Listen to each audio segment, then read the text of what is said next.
सोलापूर जिल्हा व सत्र न्यायालयातील वकील मंडळींनी मराठा आरक्षणाला पाठिंबा देण्यासाठी न्यायालयाबाहेर जोरदार घोषणाबाजी करत आंदोलन केलं।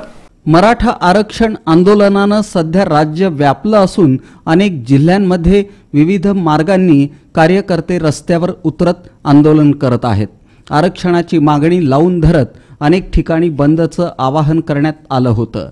बघता बघता याचं लोण सोलापुरातही पोहोचलं असून या आरक्षणाच्या निमित्तानं 30 जुलै रोजी सोलापूर बंदची घोषणा करण्यात आली। या निमित्तानं अनेक राजकीय पक्ष, संस्था, संघटनांनी या आंदोलनाला पाठिंबा जाहीर केला। दरम्यान सोलापूर जिल्हा सत्र न्यायालयातील वकील मंडळींनीही या आंदोलनाला पाठिंबा जाहीर केला असून या निमित्त न्यायालयाबाहेर वकिलांची साखळी तयार करत जोरदार घोषणाबाजी करण्यात आली। यावेळी वकील मंडळींनी आंदोलनाच्या समर्थनार्थ आपले विचार व्यक्त करताना मराठा समाजाला आरक्षणाची अत्यंत गरज असल्याचं सांगितलं। सर्व समाजाच्या लोकांनी या बंदला पाठिंबा दिलेला आहे आणि ह्या पाठिंब्याला कुठल्याही प्रकारचं गालबोट लागता कामा नये। आम्हीही सगळ्यांना असंच अपील करतोय की शांततेत बंद पाळावा, जेणेकरून हा मेसेज सरकारकडे गेला पाहिजे, सरकारनं दखल घेतली पाहिजे आणि सरकारनं दखल घेऊन आम्हाला जो आरक्षण आहे, समाजाचे आरक्षण जी कोणाच्या आरक्षणाला बाधा न आणता आम्हाला आरक्षण मिळालं पाहिजे, असं एक सनदशील मार्गानं स्वीकारलेला एक मार्ग आहे।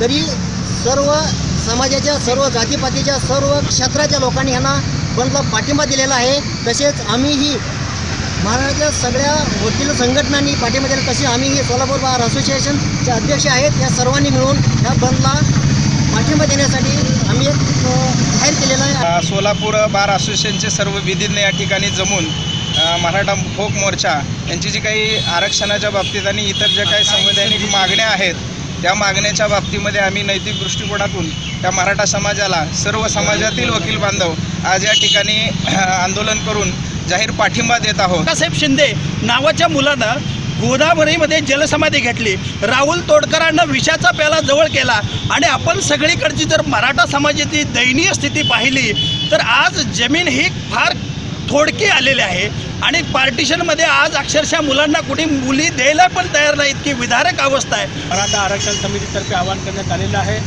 या ठिकाणी आज सोलापूर जिल्हा बार असोसिएशनच्या माध्यमातून सुद्धा या न्यायाचित मागणीला पाठिंबा देण्यात आलेला आहे। मुस्लिम समाजातर्फे सुद्धा आम्ही यापूर्वीच पाठिंबा जाहीर केलेला आहे। गेल्या वर्षापासूनही जे मराठा आरक्षणासाठी सगळे झगडत आहेत मराठा लोक, आणि आम्हाला जे सर्व समाजातल्या लोकांनी जो पाठिंबा दिलेला आहे त्यासाठी मी त्यांचे आभारी पण आहे। कायदेशीरपणे कसं आरक्षण देता येईल हे त्यांना, राज्यकर्त्यांना चांगलंच माहीत आहे।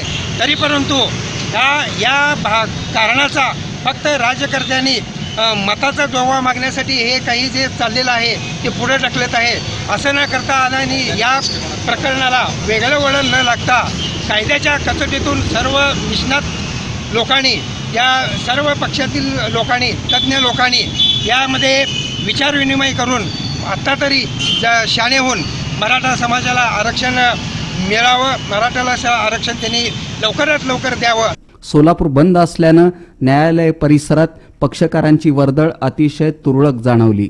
या दरम्यान वकील मंडळींनीही कामापासून दूर राहण्याचं ठरवल्यानं त्याचा परिणाम कोर्टाच्या कामकाजावर झाल्याचं पाहायला मिळालं। या आंदोलनात बारचे अध्यक्ष advocate Ankalgi, advocate Babasaheb Jadhav, advocate Suresh Gaikwad, advocate Vikram Katole, advocate Ravi Patil, advocate Mehboob Kothimbire, advocate Sharad Patil, advocate Laxman Patil, advocate K G. Kapse, advocate Datta Gund, advocate Mahadev Aiwale, advocate Deepa Bhosale, advocate P M. Patil, advocate Ram Kadam यांच्यासह वकील मंडळी मोठ्या प्रमाणात सामील होती।